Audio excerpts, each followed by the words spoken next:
আমাদের প্রথম প্রায়োরিটি হচ্ছে জুলাই হত্যাকাণ্ডের বিচার উদ্যোগ।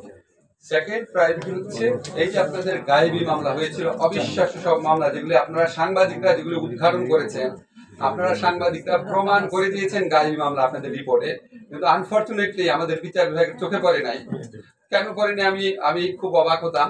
আল্লাহ আমাকে সুযোগ দিয়েছে এটা জানার, চেষ্টা করার জানার। অবশ্যই আমরা গায়েবী মামলা প্রত্যাহার সহ মিথ্যা ষড়যন্ত্র মামলা যা হয়েছে পরের স্টেপে আমরা দেখবো। আপনি আয়নাঘরের ব্যাপারে যেটা বলেছেন, আয়নাঘরের ব্যাপারে যে ভিকটিমদের করা, আপনার হেল্প করা, সাহায্য দেওয়া বলেছেন, ভিকটিমদেরকে আইনগত প্রতিকার দেওয়া, এটার সাথে আর যুক্ত আছে যে আপনার সারা দেশের কোর্টগুলোতে আয়নাঘরটি শেষ করেন। প্রশ্নটা কি ছিল? আয়নাঘর যেটা আছে সেখানে তো অনেক লোক ক্ষতিগ্রস্ত হয়েছে, অনেক ভিকটিম মারা গেছেন, অনেকে গুমের শিকার হয়েছে। শোনেন একটা জিনিস বলি, আয়নাঘরে যারা গুমের শিকার হয়েছেন তাদেরও স্কোপ রয়েছে, তাদেরও আইসিডিতে আসার, ইন্টারন্যাশনাল ক্রাইম ট্রাইব্যুনালে আসার স্কোপ তাদের রয়েছে। আপনারা মনে রাখবেন এই ট্রাইব্যুনালে যে কোনো ব্যক্তি মামলা করতে পারে, এমনকি স্টেটও মামলা করতে পারে। ওনারা এনফোর্স ডিসঅ্যাপিয়ারেন্স বা গুমের মামলা করতে পারে, এবং গুমও আপনার এখানে মানবতা বিরোধী অপরাধে যে ডেফিনেশন আছে সেটার মধ্যে গুম নামক অপরাধও অন্তর্ভুক্ত। ইন্টেনশন ওয়াইজ যদি বলেন, প্রিন্সিপাল ওয়াইজ যদি বলেন, অবশ্যই আমাদের ইন্টেনশন আছে, আমাদের প্রিন্সিপাল রয়েছে যে কোনো অপরাধে বিচার করবো। আমার দেশের সম্পদ, আমার দেশের ব্যাংক লুটপাট করে নিয়ে যাবে, এটা তো আমার আপনার টাকা, এটা তো আপনার সাবেক সরকারের মন্ত্রীদের টাকা না, জনগণের টাকা যারা নিয়ে গেছে তাদের অর্থ ফেরত আনার ব্যবস্থা করা, তাদের বিচারের সম্মুখীন করার জন্য যতটুকু করা দরকার অবশ্যই আমরা করব। 1 জুলাই থেকে 5 আগস্ট পর্যন্ত ছাত্র জনতার আন্দোলনে অংশ নেয়া এখানে যারা আছে, যাদের বিরুদ্ধে হয়রানি মামলা হচ্ছে, সমস্ত মামলা প্রত্যাহার করা হবে। ঢাকা শহরে আমি আপনাদের কনফার্ম করছি না, যতগুলা মামলা আছে, নাম্বার আছে, সব প্রত্যাহার করা হবে বৃহস্পতিবারের মধ্যে। সারা দেশে সব প্রত্যাহার করা হবে 31 আগস্টের মধ্যে। এখন আমি কেন এগুলি টাইমলাইন দিয়ে দিই জানেন? যেন আমাদের উপর চাপ থাকে, ঠিক আছে? এখন হয়তো শেষ পর্যন্ত ফেল করলাম, কিন্তু আমাদের জন্য সবসময় মনে থাকে, পুরা দেশবাসীর কাছে এটা বলেছি, নিজেকে নিজে একটা দায়বদ্ধতার মধ্যে রাখার চেষ্টা করছি। স্যার, গণমাধ্যমে আমাদের উপর সারাক্ষণ চাপ রাখবেন। সাগররুনি হত্যাকাণ্ডের বিচার না হলে জাতির কাছে আমরা সবাই দায়ী থাকবো।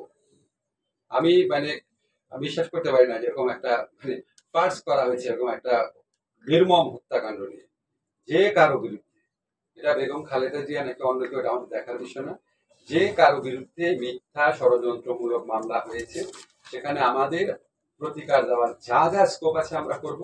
আর যারা আপনার মামলা থেকে নিজেদেরকে দায় মুক্তি দিয়েছেন রাষ্ট্রীয় ক্ষমতার সুযোগ নিয়ে, যেটা সঠিকভাবে দিয়েছেন কিনা অবশ্যই আমরা খতিয়ে দেখব। কিন্তু আপনি আন্তর্জাতিক অপরাধ আদালতে তখনই যেতে পারবেন যদি আপনি নিজস্ব অপরাধ আদালতে এটার বিচার করতে আনউইলিং, অনিচ্ছুক বা আনেবল, অসমর্থ হন। আমরা তো অসমর্থ না, আমরা এই বিচারটা করা যায় নাকি সেই ব্যাপারে আমরা বদ্ধপরিকর, এবং এই বিচারের আওতায় সর্বোচ্চ পর্যায়ে, বিগত সরকারের সর্বোচ্চ পর্যায়ে ব্যক্তিদের সংশ্লিষ্টতা খতিয়ে দেখে ওনাদেরও বিচার করা সম্ভব বলে এটা আমরা মনে করছি। ভিকটিম পরিবারের ন্যায় বিচার পাওয়ার সবচেয়ে বড় একটা স্কোপ তৈরি হয়েছে। আপনারা জানেন আমাদের পুলিশ প্রশাসনকে কিভাবে ব্যবহার করা হয়েছে, আমাদের মন্ত্রীরা পুলিশ প্রশাসনকে কিভাবে ব্যবহার করেছে, আমাদের মন্ত্রী এবং রাজনৈতিক দল নেতারা ছাত্র সংগঠন, ছাত্রলীগের মতো ঐতিহ্যবাহী একটা সংগঠন, বাংলাদেশ স্বাধীনতা সংগ্রামী অন্যতম ভূমিকা রাখা সংগঠন, সেই সংগঠনকে কি ধরনের সন্ত্রাসী কাজে ব্যবহার করেছে। এখন আমরা শুধুমাত্র পুলিশ ছাত্রলীগের অপরাধ দেখলে তো হবে না, যাদের কমান্ড ছিল, যাদের আদেশ নির্দেশে তারা করেছে, সে সর্বোচ্চ পর্যায়ে ব্যক্তিও যদি হয় সেটাও এই আইনের আওতায় বিচার করা সম্ভব। এই জন্য আমরা মনে করছি অপেক্ষাকৃত দ্রুততর সময় এই ঘটনার জন্য, এই হত্যাকাণ্ডের জন্য দায়ী, বারবার আমি বলছি, ক্ষমতার সর্বোচ্চ কেন্দ্র থাকা ব্যক্তিদেরও বিচার সম্ভব দেখে আমরা মনে করছি এই আইনের অধীনে ন্যায় বিচার, মানুষের বুকের ক্ষত, মানুষের আহাজারি, আমরা যখন এখনো, আপনারা সবাই জানেন, আমরা এখনো যখন এই মুগ্ধের ছবিটা দেখি, আবু সাইদের ঘটনাগুলো দেখি, আমি আর বলতে চাই না এগুলি, এখন আমাদের বুকে হাহাকার করে ওঠে।